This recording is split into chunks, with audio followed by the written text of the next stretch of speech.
Clinton School has a distinguished lecture series that we bring people in from all over the country and the world every year. And since 2011, we've been partnering with P. Allen Smith on programming. And so every year, Allen brings great speakers and ideas to us, and today clearly is at the top of that list. So I could say about him that he is a television host, he is an author, he's a gardening expert, he's a nurseryman, he's a conservationist, he's a designer, he's a historic preservationist, he's a teacher, and much, much more. But in essence, P. Allen Smith is an Arkansas icon with national and international outreach. And today, he's back with us. Please welcome back to the Clinton School, my friend, P. Allen Smith.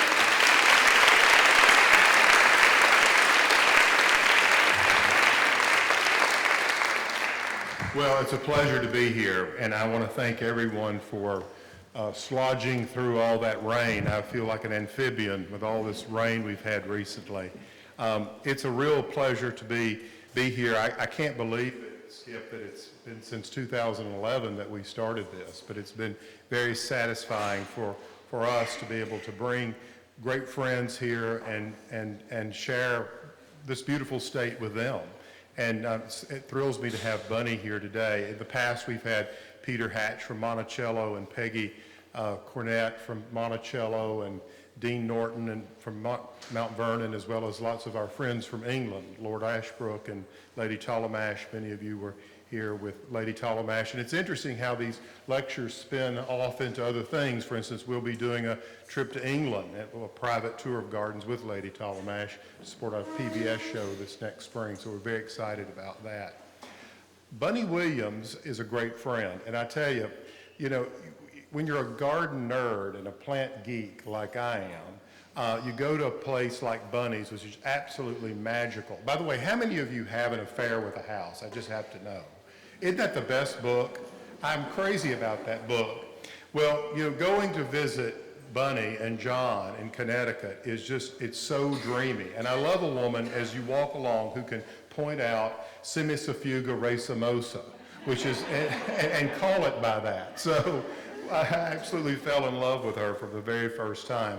Bunny and I had mutual friends in Parish-Hadley, and Bunny really early in her career worked with Parish-Hadley, and I think was formative in her development with design, but she'll talk about that. And Albert was a mutual friend.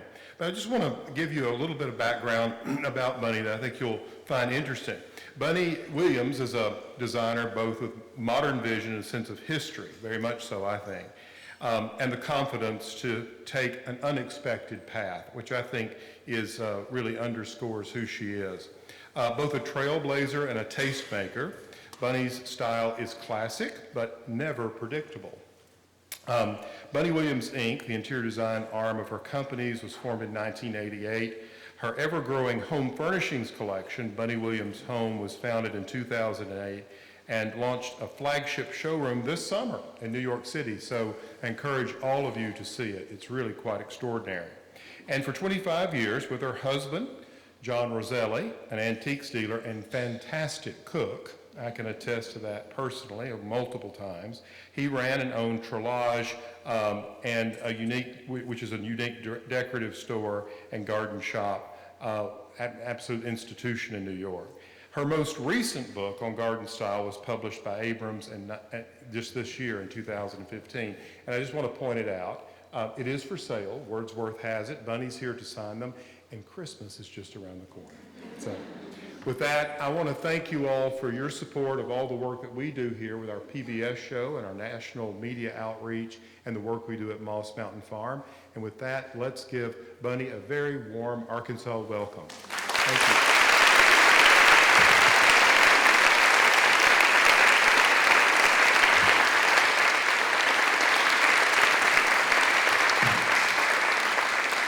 you. Thank you so much. Thank you for coming out on this rainy day. I haven't been to Arkansas before, but now that I found the way, I plan to come back a lot. I have you in my hearts because on on Saturday afternoons at 5 o'clock, I watch Alan's TV show. I rush up out of the garden to make sure that I always catch his show. So I feel sort of that I know little bit about Arkansas, but I'm really thrilled to be here. I grew up in Virginia. I'm a Southerner too. I grew up in, oh, I have to turn this on. They told me to do that, yes. I grew up in Charlottesville, Virginia. I grew up with a family that was very horsey. Everybody rode. I wasn't the best rider, and when I realized that this was the height of my equestrian career, I might want to find something else that I was interested in. I was very lucky. My mother, my aunts all loved gardens. They loved houses. I was dragged around at a very early age to look at Monticello many times, to go on the garden tours. So gardening and houses were kind of, I guess, in the DNA. And when I was about 14, my parents, we were invited by some friends of my parents to go to the Greenbrier Hotel in West Virginia. And Dorothy Draper had just finished decorating this hotel, and I couldn't believe it. I mean, it was like, I was like a child in a candy store. Here was this hotel all done up in amazing colors, bright colors, wallpapers, rugs with cabbage roses. I'd never seen anything like this in my life. And that's when I kind of heard what an interior designer did, that somebody got to pick out all these things and do them. And I thought from then on, that's what I wanted to do. So I kind of knew even early on that when it was time to go to college, I wanted to study interior design. I wanted to go to school in New York, but my parents couldn't understand that their single daughter would be in a city with no campus, so that was kind of out of the question. So I went to a junior college in Boston for 2 years, and then came to New York very early on to get a job. The one place that I started out in an antique store, and the one place that I really wanted to work was for Mrs. Henry Parish and Albert Hadley. In those days, it really wasn't even called Parish-Hadley, it was Mrs. Parish's firm. And I loved their work. I'd looked at it in magazines. So I walked up and I asked for a job and was hired. Actually, there's a wonderful book that's just come out this year called The Tree of Life, and it's all of us who worked at Parish-Hadley and started our own design firms, and I really recommend this book if you're interested in design. So I got a job there. There's Mrs. Parish and myself. I was probably 25 when this picture was taken, and the two of us dressed up for a costume. We always have these funny costume parties at Christmas, so you figure out which one's Mrs. Parish and which one's me. And then Albert Hadley, who was her partner, who was really an amazing teacher. So I always say I went to the University of Parish-Hadley because Albert had been a teacher and really trained all of us in an amazing way. Probably the second day or second week I was at the firm, I was asked to take a bag of samples over to an apartment on Fifth Avenue. And I rang the bell and I walked into, the butler opened the door, and there on the wall behind me was the Picasso painting of the boy and a pony, white pony, and this was the William Paley apartment. And I was ushered into this room, which was a French paneled room painted taxi cab yellow with Gauguin's, Van Goghs hanging on the wall. I'd never seen anything like this in my life. And I remember this room to this day. I remember that arrangement of parrot tulips sitting on the desk. And what struck me about this room was not only how elegant it was, but how comfortable. These big sofas that you wanted to be in. It was grand, but it wasn't grand. It was this whole sense of what I hoped that I would be able to do in my own design work. It's making a home that's really for people to live in. That's what we do. We hope they're beautiful, but they're homes. These are places that one lives in. And so in 1988, I started my own design firm. These are pictures of my office where I spend most of my time, the sample room with all of our samples, my conference table, and my library, my tons and tons of books that I refer to all the time. I'm trying to keep them in order so I can find them, but I love having a wonderful library. And so I started my own firm after being at Parish-Hadley for 22 years. It was amazing, but it was time to grow up and go do your own thing. I always say to people when they're worried about what their children are going to do, I say, just go get them something they love to do, whatever it is. And what I've done in life has come from the fact that I love what I do. I love getting up every day and going to work. It never seems like a struggle. I work on wonderful houses all over the country. I work with great architects. This is a house in Long Island. This is an entrance hall. I always think it's important in your entrance hall to make a statement. You kind of want to get people at the front door. And when they come in, you want people to know where they are, to have a sense of your personality. So I love beautiful patterned floors. You can even stencil this is obviously a marble floor. This is a wood floor that just has a stenciled pattern on top of it, and a wonderful stair hall with a curved stair that goes up. But you come in and you feel there's a personality in these houses. This is another stenciled wood floor. This is just a plain wood floor that we stenciled in this pattern. I often go and look at patterns of parquet designs and come up with the ideas. I love sometimes an entrance hall with a bright color because it sort of is very, very welcoming and makes a statement as you come in. This is a dining room, again, with a beautiful marble floor, wonderful French furniture. I love to mix furniture. I love antiques. I love modern things. I think today, if you want your houses to have a sense of today, one should mix things. You shouldn't, young people don't want antiques. And I said, well, that's a shame. But be brave enough to put antiques with something that's more contemporary. This is a living room that has very, very good contemporary art, a Joni Mitchell painting, but with English furniture and a little bit of chintz. And somehow, to me, it looks fresh and modern and new and still traditional. All of my rooms you'll see are broken up where they're really comfortable seating groups, where there's sofas, there are chairs. I like for 8 people to be able to sit around and talk to each other. So in a big room, I break it up into smaller spaces. The colors of rooms are so much a personal taste, so I'm always trying to get my clients to tell me, do they like bright colors? Do they want it more neutral like this room? So you really have a sense of making these houses for the people that live in it. I walk away, it's their home and it has to represent them. Soft chintzes are beautiful. Some people like pattern, some people don't want pattern. Another room that is a mixture of modern tables, antique furniture, contemporary art. This room was done actually a year ago. So you hope that these rooms have a timeless quality, that you don't want to do something that dates a room. I think decorating is, people say to me, oh, what's new in decorating? I said, nothing's new. You should collect things and have things for your whole life. If you invest in a piece of furniture, it should be something that you love and you keep, you pass on to the next generation, you move it from house to house. That's what's important in design, not that it's a look. You may buy a fashion dress because it's the new thing, but we shouldn't think about decorating that way.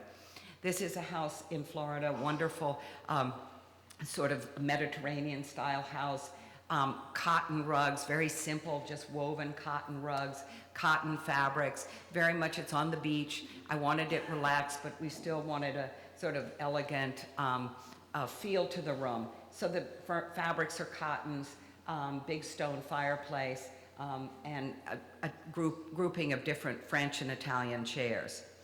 A library in New York. And again, here is an Anglo-Indian coffee table, a pair of beautiful deco armchairs, a French armchair, contemporary art. So I think you can have fun. You don't just have to do a period room. It doesn't have to just be all of one thing. You can evolve and mix things together, and it makes a room, to me, have more character. This was I love color. I like rooms of color and no color. This was one that I did for a Kip Space show house with this bright blue that was sort of shocking at the time. Now you see lots of bright blue rooms in decoration. But it was wonderful. I mean, this kind of color came out of Mount Vernon. A lot of the very early houses had these very strong, bright colors, and then they faded. And when houses get restored, people are like, really? This was what the color of this room was? But they were very bright. And this is a sisal carpet that's just straw, but it's been painted. And it's fun to do things like that. It's fun to take a simple material and make it more interesting by having an artist just paint a design on the sisal carpet. A barn room, I love these kinds of rooms. They're very casual. I always say this is the perfect one room. There's double sofas, so the men can sit on the sofa and watch the football games, watching the TV over the fireplace. The ladies can sit on the other side talking about shoes and children. And then there's a dining room on a big long table on the other side. So the only thing you need in this room is a kitchen and a bedroom, and you've got the perfect house to me. But very comfortable. And one thing too, I think in rooms is that a lot of people get the scale wrong. In a big room, you need big scale furniture. And even in a small room, big scale things make a small room look bigger. And I think a lot of times people are very timid about buying things. Ladies particularly like little things. But a room can be ruined by too many little things. So you always want to put something big to counterbalance things that are small. This is a house in Virginia, in Richmond, Virginia, that we worked on, not only the decorating, but the architecture, an English break front, French chairs, modern mid-century pair of chairs, a mirrored 1940s glass coffee table. And it mixes together, I think, very well, so you don't kind of think, when was this done? You hope it has a kind of timeless quality to it. This was a wonderful project that I worked on. It was a client who bought the penthouse above their apartment, and it had been once a duplex, and it had been sold off. And when I went to the space, I said it was bordered by terraces, and I said I'd love for this room to look like it was really a part of the terrace. So we put the same stone that's on the terrace through this room, and I did the ceilings in glass, so it was like the sky. It was blue glass, and it really lights up, and you really feel like you're outside even though you're inside. And it's much more contemporary than the apartment below, but it was done with the TV built over the fireplace. I love, again, the mixture of very early furniture with very contemporary things, and it's sort of the yin and yang. Sometimes if you see something very modern, to look at a very beautiful old chair in the room, that it complements instead of detracts. A living room in Long Island, big comfortable furniture. I like layering my fabrics. I think that you never get tired of them if you mix them up together, so I might use a print on 2 chairs, and the cushions on the sofas found textiles, so it doesn't match too much, but there's sort of a blend to it. Bookcases, of course, I love books, and love clients who have them, and then mixing modern art with the traditional furniture. The coffee table in the middle of this room is one from my collection that we always had these ottomans, and I finally designed, we call it the tray chic ottoman.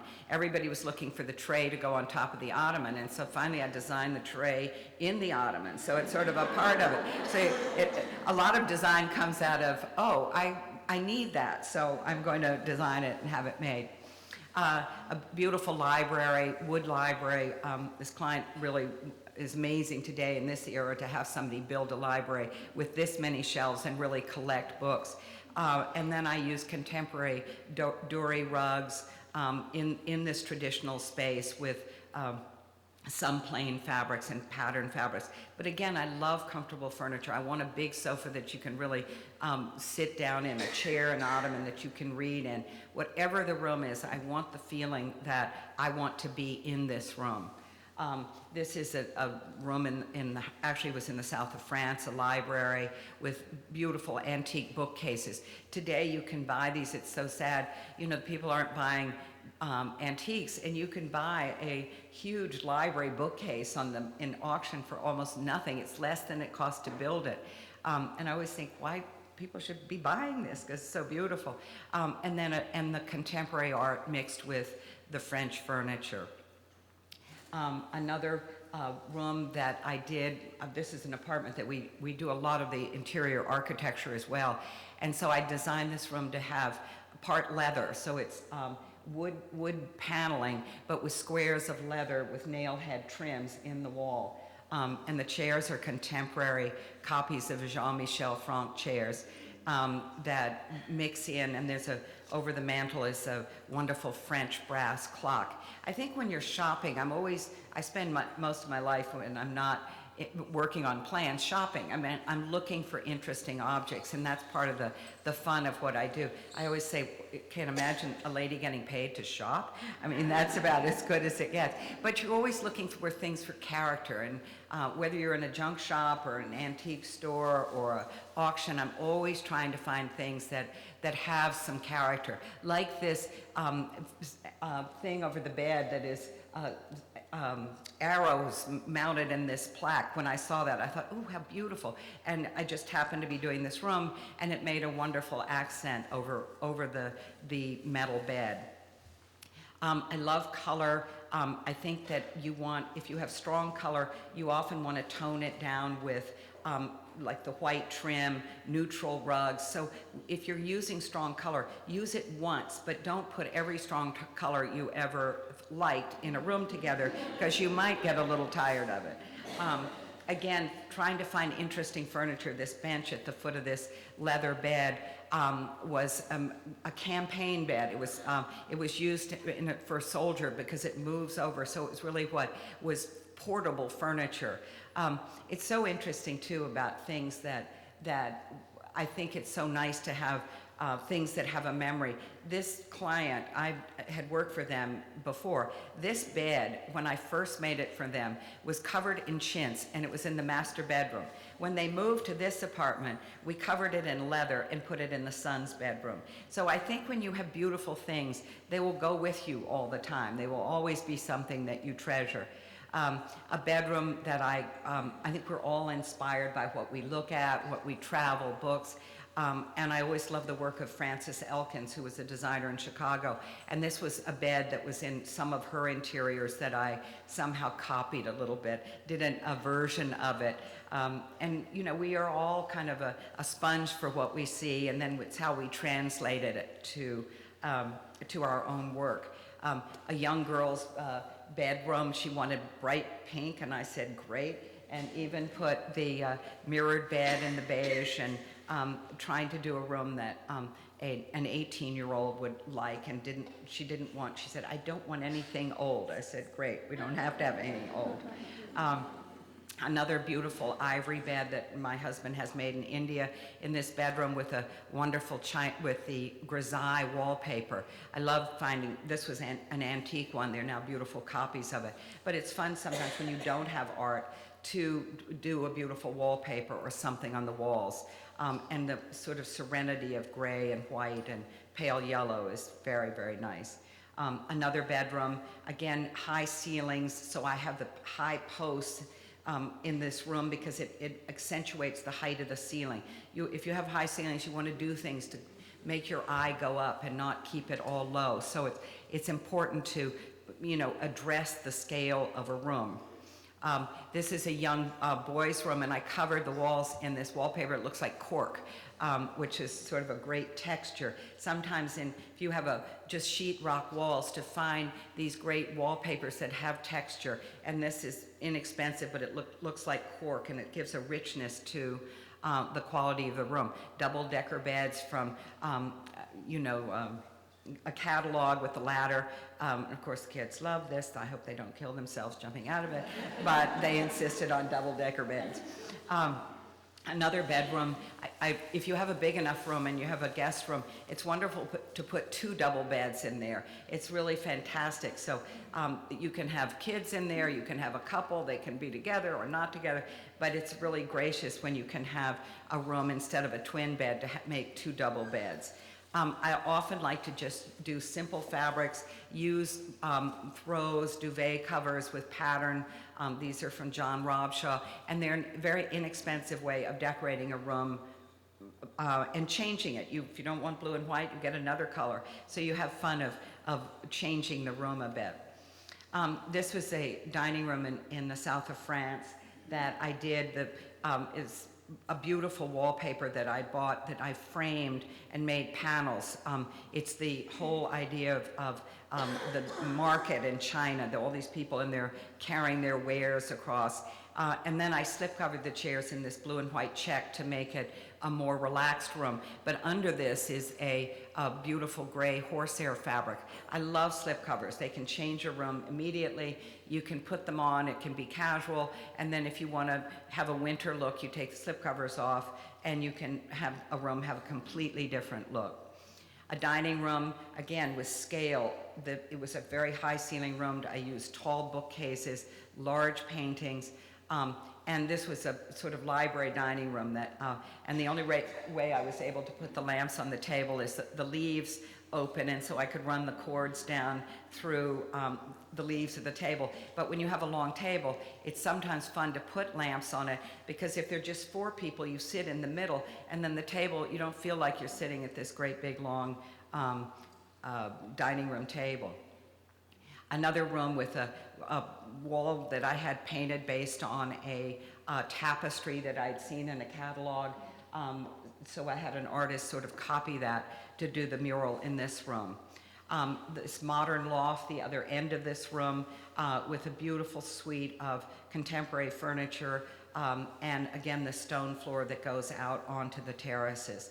So it's so much, we're just so lucky that we get to do so many different things. This was a ranch in Texas, and my client was very cute. She said, you know, I really love blue and white china, and I've been buying some. Do you like? I said, of course, I love blue and white china.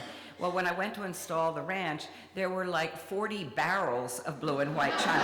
I've never seen so much blue and white china in my life, and I'm like, oh dear. So I thought, well, what else am I going to do? I'll never have a chance to hang this much blue and white china on the wall. So we just put hooks on it and did this whole room based on, and there was still plenty to go, I can tell you. This was another dining room. I'm always interested today, too, in new technology. This room is, and I'm quite interested in what you can do with photo imaging. You know, you can take a picture and you can blow it up to be this whole wall. So this was a dining room done with images taken from, that you find at the Getty Library, of photo images. And there was a great French decorative painter called Hubert Robert. So we got the images of these things from the Getty Library. And with manipulation, we made them fit this room. And so in the 4 corners of the room, there are hedges.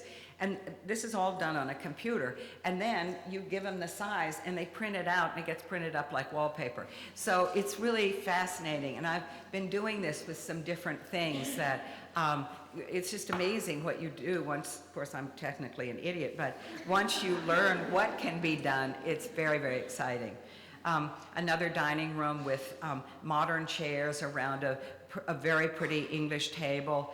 She has a number of these chairs so she can have 2 tables in the room, and they're just a little bit different than the gold ballroom chairs, and make a different feel to this room. Another dining room with a beautiful contemporary carpet, a sideboard of a French sideboard. And the mirror over the mantle, you know, I travel a lot. I go, and luckily we all have our little iPhones, so we take pictures.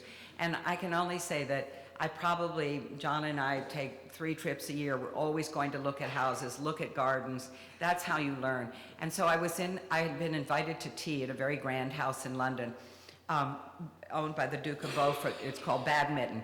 And I went into the library, and there was a William Kent, who was a great English furniture maker, fireplace with this igloo mise, which is reverse painting on glass, mirror over this fireplace. And this was done in the 18th century, early 18th century. So beautiful. So our host left the room. I took a little picture with my iPhone and came back, and I blew up this picture, and there's a wonderful woman in New York who does this igloo mise work. So that became this mirror that I somehow did my version of it for this dining room. But that's how we learn. This is how we are inspired to find things and to be creative. The more we see, the more we absorb. We make scrapbooks. A dining room in a house that was built in Florida in a sort of Italianate style. a wonderful breakfast room, modern 1950s swivel chairs around a French table, and a collection of just white creamware. I adore creamware. And so you find, I try to get my clients to start collecting, because I think it makes it more interesting for them, that they can go out and shop and they can start to look and hunt, and I always hope they'll put together the collections. A lattice sunroom on a ranch in Texas that looks out into the garden. Our own conservatory in Falls Village. You'll see some more pictures of this. This is built on the back of our barn. And this big stone table, often I do what I was saying before. It's so long, but if it's just 4 of us, I put big plants on the end and we eat in the middle. So I kind of reduce the size of the table. I love conservatories. I love the idea that you can have an outdoor space that also can be for dining. This is another one. I love cotton rugs. This has beautiful Portuguese tiles around the bottom of it we had made in Portugal, and a huge big Trumo mirror over it. And this is what I mean about scale, about having something that really accentuates and fills up the wall, makes it much more exciting than if you just have something that's too small. Another room, this is a little breakfast room, and this is painted lattice that's done by Gracie, the wallpaper company in New York, and they painted it to the room over silver tea paper. And of course, when I'm not decorating, I have a hobby. In my heart, I don't play golf, I don't do anything, I garden. And Alan has been to our gardening. I bought our house in Connecticut about 34 years ago because I wanted a garden.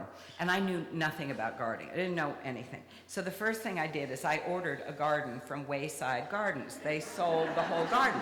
You could get all the plants, they gave you a diagram, and I said, this is me. So I bought the garden. It was this really sort of a hideous amoeba-shaped bed, but anyway, I put it in, and I planted the plants according to plan, and by July, I had lilies that were 8 feet tall. You've never seen such a garden.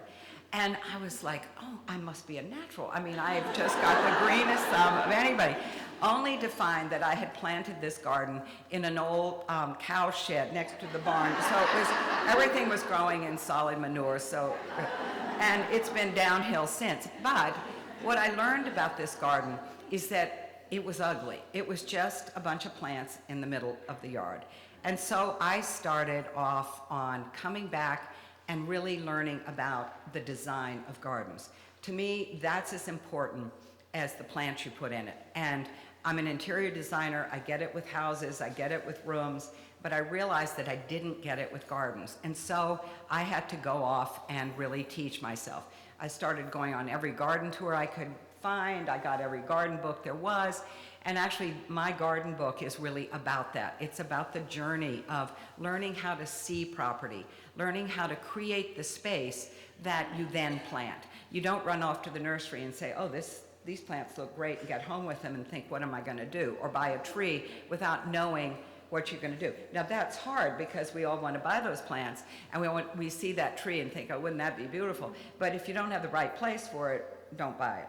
So I went off and toured every garden I could possibly see. I learned about perspective. I've learned about how to do outside, creating vistas, creating paths, making, you have to create the floor plan outside.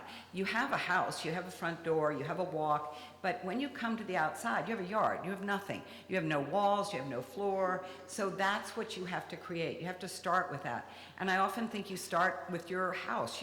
You open the door, and you want a path that leads you out of the door. You get out of your car, you want the path that leads you to the door. So it's really, once you start thinking about things in a pathway, or then you start looking at your property in a different way.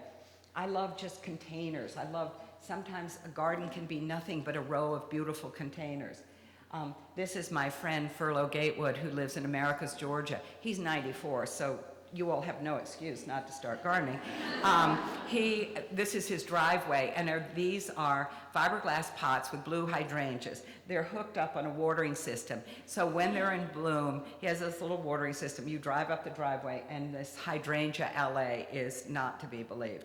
And it's, beautiful after they bloom a long time. And that's just one statement, this is a rather large one, but of how containers can accent a space. And you know, you can have a front walk with 6 containers on either side, and you have something special. It doesn't have to be just an enormous garden. I travel a lot. I've been, 2 years ago, we went to Belgium, and we started looking at these contemporary gardens. I mean, I'm not sure I want this, but you get inspired by it. So then you come back and think, well, maybe I could do just 4 squares and create something very simple. And if you do it with annuals, you can change the color every year. So you're always inspired. This coming summer, I go off with a group of 6 girlfriends, and we're going back to England to look at gardens. And it's always inspiration. So, of course, needless to say, I did a book on this house. It's called An Affair with the House. I bought this house 34 years ago, and I'm not a mystic person. I'm really pretty grounded. But when I got to the driveway of this house, something happened to me. I mean, I literally, my hands started to perspire. Something happened, and I said, I am going to live in this house. My then husband, was married before, took one look at it. It was a rooming house. It had trees practically falling in the roof. The grass hadn't been cut. Nobody saw its magic but me. Everybody was like, oh, what are you thinking? And so luckily I talked him into buying this house, and 35 years later, we are still working on it and doing things. The small part of the house with the porch is 18th century, and it was a little homestead. It's the part that's the dining room, and it was a room, a sleeping loft upstairs, a fireplace, and a carriage house attached. It was very early. And then in 1840, Mr. Brewster built the larger part of this house, and you can see on the far side there's a porch. Well, originally there was a double lattice porch that went around this house, and his wife was from Natchez, Mississippi, so he wanted her to feel at home. So he put double lattice porch around a very New England house so that she would feel that she belonged. This is the front hall. Again, an old pine floor that was always there. The beauty of this house is that even though it was very run down, nobody had ruined it. Nobody had taken out the wood trims, the old floors, the millwork, the fireplaces. So the bones were there. It just took a long time to bring it back. For a number of years, we had no furniture in the living room because we couldn't afford to do that. So we've done it little by little over the years. Beautiful, simple. It's not a big house. It's just a wonderful kind of the front hall stairs. I've added the leopard carpet, mainly because of my dogs, and it doesn't show any dirt, so it's very practical. The living room, there are no curtains because they're beautiful, the beautiful 19th century trim around the windows, and they're all French doors, which I love, so there's lots of light in this room. Antiques that we've collected, Italian mirror, and there's a wonderful portrait I just had done of John by a friend hanging between the windows. The library, I added the bookcases at each end, and this is where we sit in the evenings. We really use all this house. It's kind of funny. People say, well, why do you have all these rooms? And I said, well, I sit in the rooms where the light is. In the morning, I sit in the living room because there's lots of light. And in the evenings, we're often in the library because the fire's there, and of course, the television's there. So we really do use a great deal of the house.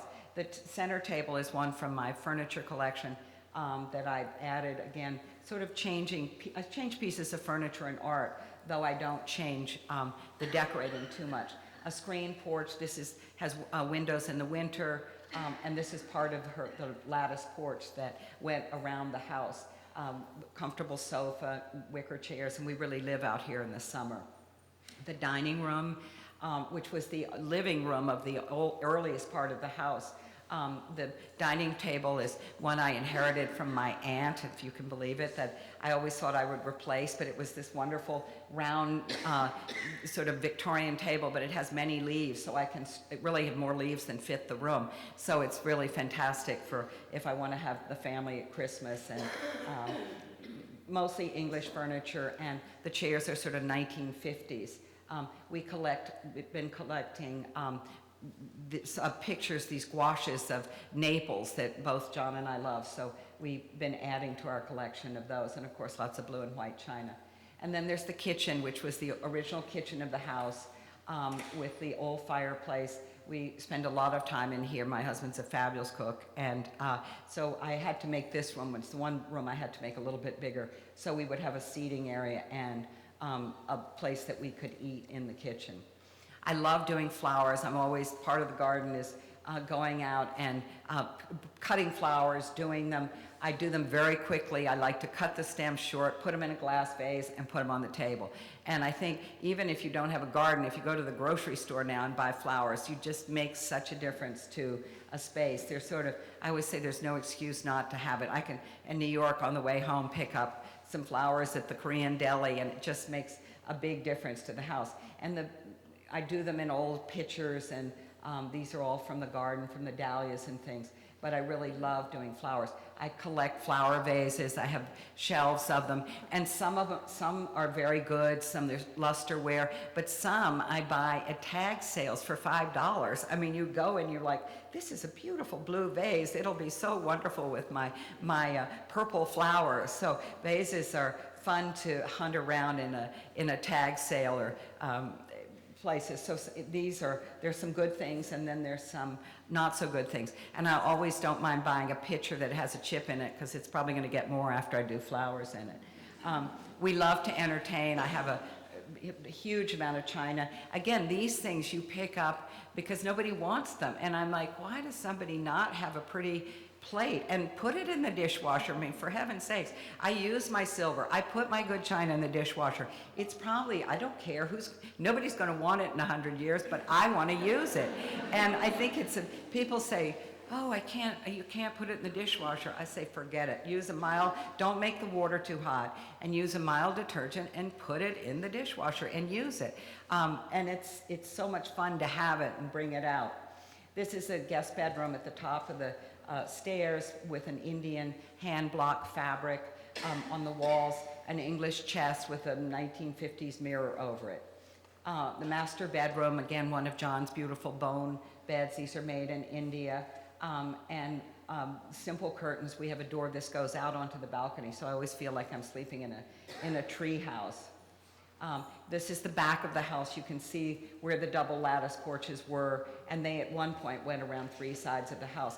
There's the biggest maple tree that the house, obviously, 200 years was built into. It's still there. I keep hoping in a bad storm it won't fall in the house, but it shades this wonderful back area where we sit a lot. The first garden I did in this house was what I call the sunken garden. You can see it's off to the side. We built a stone wall. I knew enough to kind of level it and get a space. I did everything wrong in this garden. I put in 2 perennial borders. There was too much grass.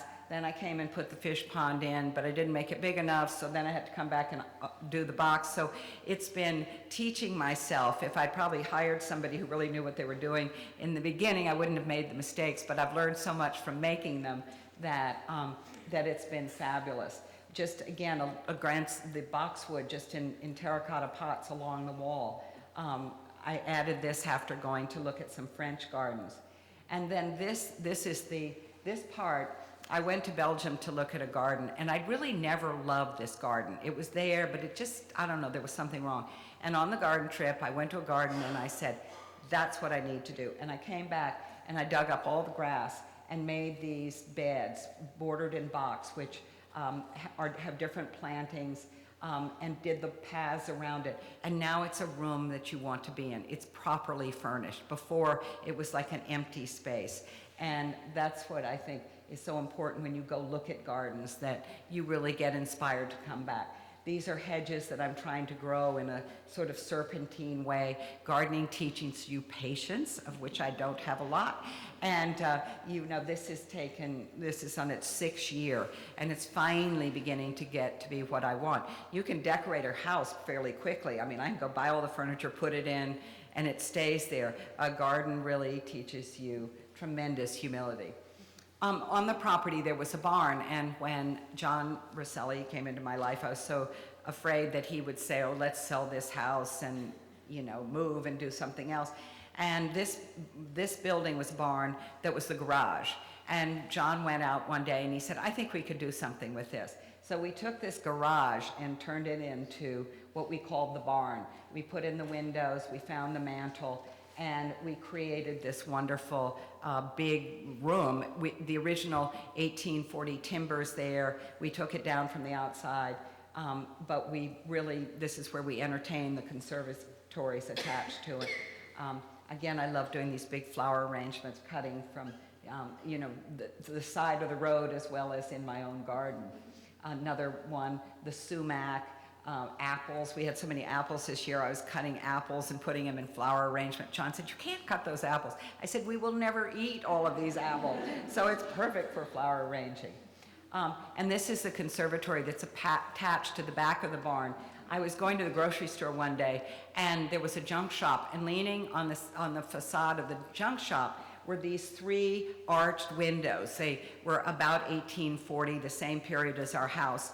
And I had a tiny little greenhouse here, and the greenhouse was 32 feet long, and these windows were 32 feet long. So I bought the windows, and I thought it would be easy. It wasn't quite as easy, but anyway, we created this space, and the heat's in the floor, and the plants love it because it's old glass, so it's sort of drafty. And sometimes I think people build conservatories that are too airtight, and the plants don't like it.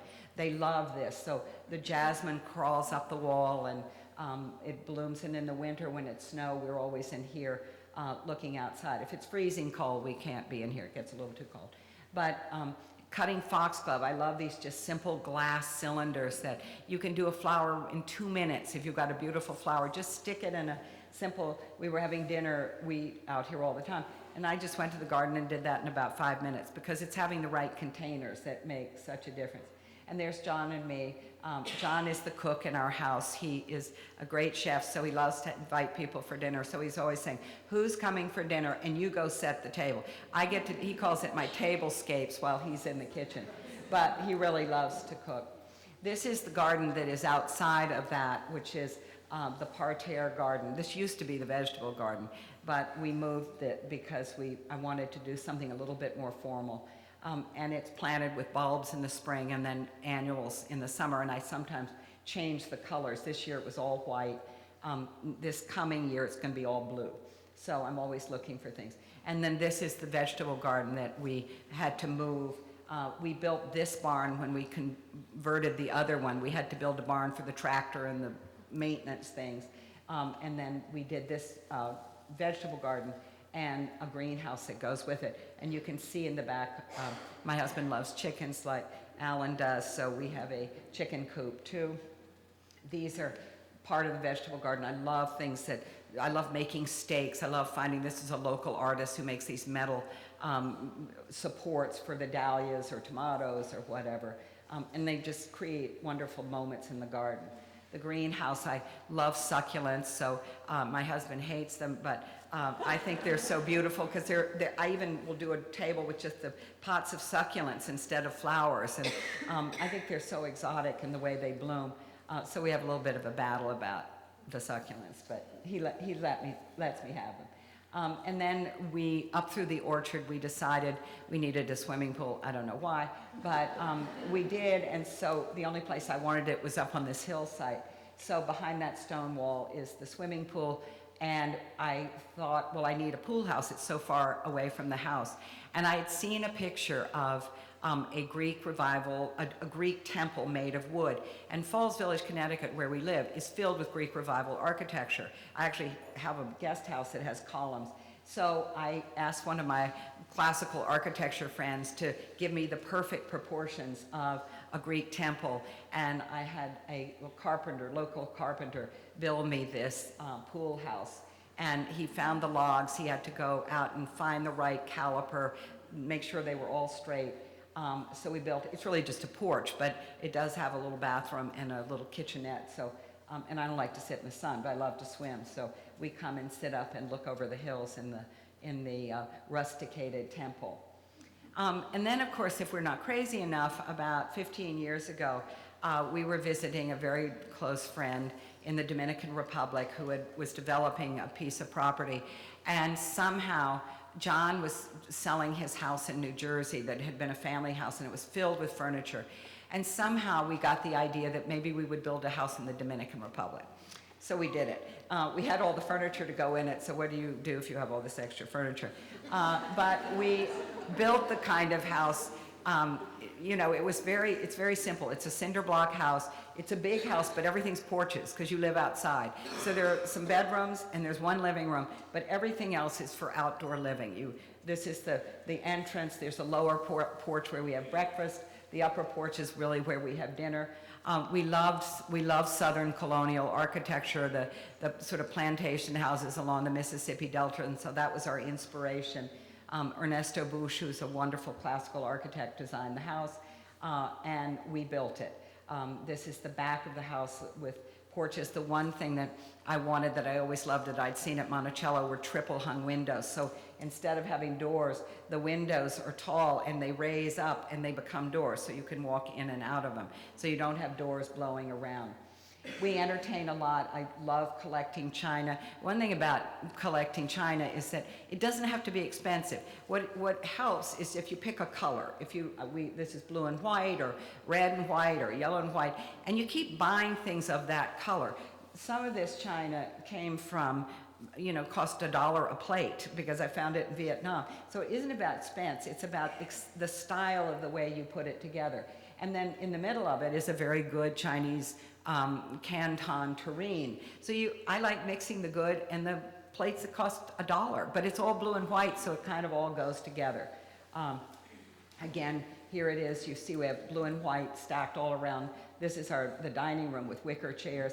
And some of those jars are good and some of them are brand new. But sometimes you put them all together and it's the effect that is created that I think is important. The living room, John had this sort of serious French furniture, or early country furniture, and to make it look more beach-like, I just slip covered it all in very inexpensive blue cotton. I bought about 200 yards of this simple blue cotton and slip covered everything. And then I layered it with textiles, with batiks and Indonesian things that we found on trips or I'd find in a antiques show. So we just kind of layer it with different fabrics. The 4 panels we had painted in New York by an artist that works for John, based on white Audubon birds and palm trees. And they're painted on paper bags, so they're brand new. But again, it's the scale. I wanted something. They're 8 feet tall, and that's what makes the room feel more cozy because of the scale of the things that are in it. A bed, this is a bed that John had in his house in New Jersey, and it was a double bed. I mean, I don't even think it was a double bed. And it was like a lot of southern beds. This is a southern plantation bed. It's very high. You needed like an entire ladder to get into it. But I love the posts, so I managed to have a very good cabinet maker lower the rails and make it a little bit bigger because we needed a little bit bigger bed than they did in the 19th century. Another bed, this is a beautiful early English bamboo bed. This is a guest bedroom. And I found these wonderful botanicals, things that I just filled up the house to have it a very relaxed cotton rugs, slip covers, and then things that sort of fit the space. So they're prints of parrots and palm trees and tropical flowers. And so I think you want to know when you're doing something where you are. Another of the porches, as I say, that we live on, there are lots of chaises for people to have a nap. They're supposed to be reading, but everybody falls asleep. And this is where we have lunch. I also designed these 2 tables because you can have 4 people at a table, or you can put the table together and have 12. I can put the 2 squares together because it's always that thing of how many people are coming for a meal. So you want to be able to have few or accommodate more people. Straw mats, I had the best time finding things this is for breakfast. And there's John with our beloved Bobby. As John, if you may know about us, we're great dog lovers, and we've been rescuing dogs. And this Bobby, John went with Pablo, who works for us, to the gas station to get the car filled up. And Bobby was tethered to the gas station. And he was sitting there, he had a crooked ear, and he was mangy and awful. And John looked over at him, and said to Pablo, "Go find out how much that dog is." And Pablo said, "You want that dog?" And John said, "I want that dog." And so he went and offered the man $20, and he took him. He took the $20. We took Bobby back, and Bobby's been the best dog we have ever had in our life. He follows John around. He's John's shadow when we're there. We always say, John said, "I've had dogs my whole life, and I've never had a dog like Bob," all the way from the gas station in the Dominican Republic. The swimming pool, where we spend a lot of time, again, another temple building. I seem to have a thing with columns and temples, but again, it's a big porch, and there are two small guest bedrooms there. A sitting area, rattan furniture, sort of 50s rattan furniture. The big mirrors in the back probably were doors on an Italian cabinet that I found someplace. But I love having, I think it's wonderful if you have a dark porch or a porch to put mirrors in there, because it picks up the light. It's almost like having a window on the inside. I have mirrors on all my porches because it's amazing what it does to accentuate light. When we built this house, it was on a rocky cliff. There was nothing. I mean, it was windswept. What was there was bent to the ground. It had not been developed. I mean, it was really, there was nothing around us. There were no houses. There was nothing. And so we had to create the garden there, which was fun. The great thing is you buy a palm tree for $100, pretty big, stick it in the ground, and you come back in 6 months and it's grown 4 feet. So tropical gardens are inexpensive to do because the plants are inexpensive and it grows really fast. So you get it in your lifetime. And it has a growing period all the time. I love vines. All the natural stone in the Dominican is this beautiful corallina. So things are built of the coral, and then you have this fantastic vines that grow over everything. We created this pond that's part of the garden path that you walk down with ferns and lots of goldfish and water lilies that bloom. And then there's a cactus garden, and that's, again, in the sunniest spot of the garden. And it's a walk. You kind of go down this path and you go from different feeling of a garden. So there's the pond, and then there's a cactus garden, and then there's an alley. So that's what it is about creating your garden rooms. And then, of course, since I didn't have enough to do, I decided that I wanted to create a furniture line. And it really came about because there were so many things I couldn't find. Bedside tables, end tables. And I thought there's a need for furniture. I wanted to create furniture that was beautifully made and that was interesting designs. It didn't look like everybody else's. It wasn't really traditional. It's not reproductions, but it's designed of what I hope will go in, and stand the test of time. And I've gone around the world to factories. Some is made in Vietnam, some's made in Georgia, some made in North Carolina. It's wherever I can find the great craftsmanship and have things made to make the furniture affordable. This is John and me in Vietnam working on the finishes. I go to the factories that make it, do the finishes, work on it, make sure that it really represents what I want. This is our new bamboo bed. One of the bedside tables, it's an ebonized lacquer that's a part of the collection. All of these things, the upholstery, the coffee table, everything here is the lamps, all are part of Bunny Williams' home. And then we do a wonderful collection of lamps, glass, porcelain, wonderful glazes, some that I've found in Metropolitan Museum. I take a picture of a beautiful Japanese glaze and try to have it copied onto the lamps. We do a lot of pillows and different things. I've also done a collection of tabletop for Ballard catalog. I don't know if you know it, but it's really, I'm so proud of it. I can't believe it. Unfortunately, I keep buying it for myself. I'm like, I do not need any more china, but it's just amazing. And there's a new gold and white that came out for Christmas, and I ordered it for my Christmas table. I didn't need it, but I just is amazed at what they've been able to do at the prices. We do some outdoor furniture for Century, and we did some mantles for Chesney's, and we design rugs for Doris Leslie Blau, and a wonderful collection of wonderful rugs for Dash and Albert. And the greatest thing about these rugs is a lot of them are indoor-outdoor. I mean, they are fantastic for children's rooms.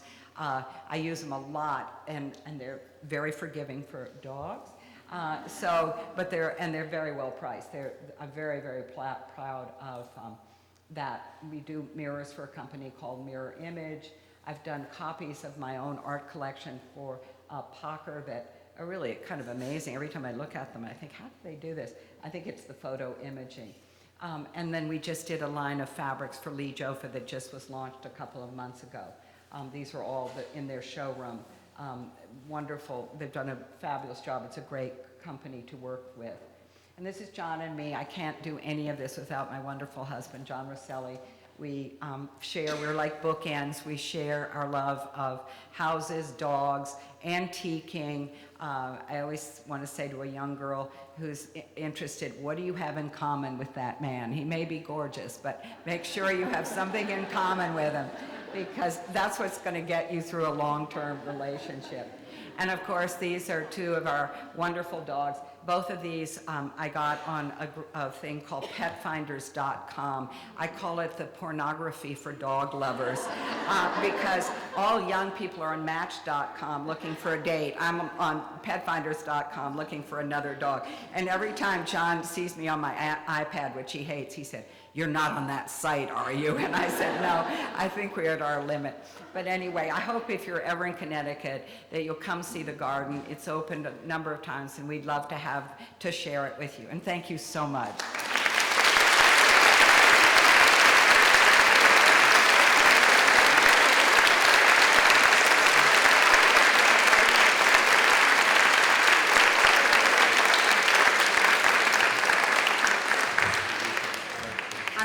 I'm happy to answer some questions. Somebody must have some.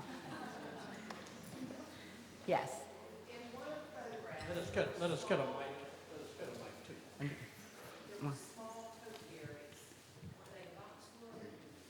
I have a lot of different. In one of the photographs, there were a number of small topiaries. I have a lot of topiaries. I have mostly they're bay. I have Santalina. I do a lot of different. These were tiny. Were they box or myrtle? They could have been myrtle. They're probably myrtle. Okay. We try to keep the topiaries. I find those hard sometimes. But yes. I'm thrilled with all of your new endeavors, and I'm looking forward to spending a lot of time on the internet looking for them. But I miss your store. I know. I miss your store. And also, thank you so much for clarifying that ivory versus bone bed thing for me. My heart kind of. Right. You know, John and I had a wonderful time with Triage, the shop. I always say, we actually started our romance with Triage. I had known John for a long time, and we went I went in his shop. We went to London to the Chelsea Flower Show. And while we were there, I was looking around and I said, why doesn't somebody have a great garden shop? And John said, well, let's open one. And so we started buying the next day. He called up and he rented the old blacksmith shop on 75th Street. And we just started buying for the shop the next day. And one thing led to another. Anyway, I always say we had the baby first and then we got married and the baby was Triage. But it was hard, you know, things have changed. Retail's very hard. Young people don't shop as much as they used to. They want to go on the computer. And I think it's such a shame because I am where I am because I went shopping. I went to auction houses. I went to look at houses. You can't get that from a computer, and I'm very worried about where design is going because you really can't feel a room unless you're in it. You really don't. Even these pictures, you don't know how big that room is or small, or it's feeling it. And I just hope the next generation will travel and go look at things and feel it and touch it and see it, because if you don't, it's going to be a different world. Any more questions? Yeah. What is your source for the triple hung windows that you can just walk out into the garden? A customized window company can make it. You know, in the Northeast we have Zellick, we have Riley Windows. They're a custom window company. I'm not sure that Pella or Marvin makes three. Because you need a weight and balance. But if there's a good window company, local company that makes custom windows, you have to have the old-fashioned weights because you can't just do it with I think Pella makes one that goes up, but it's not triple hung.